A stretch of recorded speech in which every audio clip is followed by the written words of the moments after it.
seimon pedr sy'n eto.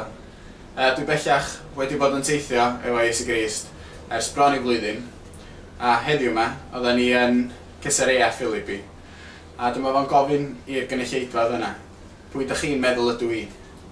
A ond y bobl yn y gynulleidfa yn atab yn meddwl mai yw'r neu Elias oedd Iesu Grist. A dyma Iesu Grist yn troi rownd a gofyn I fi, pwy wyt ti'n meddwl ydw I? A yr atab nes I roed oedd, ti yw'r Meseia. A dwi'n cofio meddwl, mai dim achos datgyddiad dynol cig o gwaed oedd yr atab yna, ond achos bod fi'n gweld presenoldeb Duw yn Iesu Grist, bod o'n arwyddocad uwch, dim jyst achos bod fi'n gweld y gwirthiau a bod fi'n gweld y ddysgeidiaeth, ond achos bod fi'n gweld Duw yn Iesu Grist. A dyma fod sy'n troi rownd a deutha fi bod fi'n gywir, mae mab Duw, mab y Duw byw.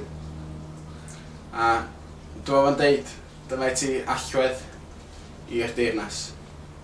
A os da ni'n credu yn Iesu Grist, gawn ni gyd yr un fraint o gael yr allwedd yna I deyrnas Duw.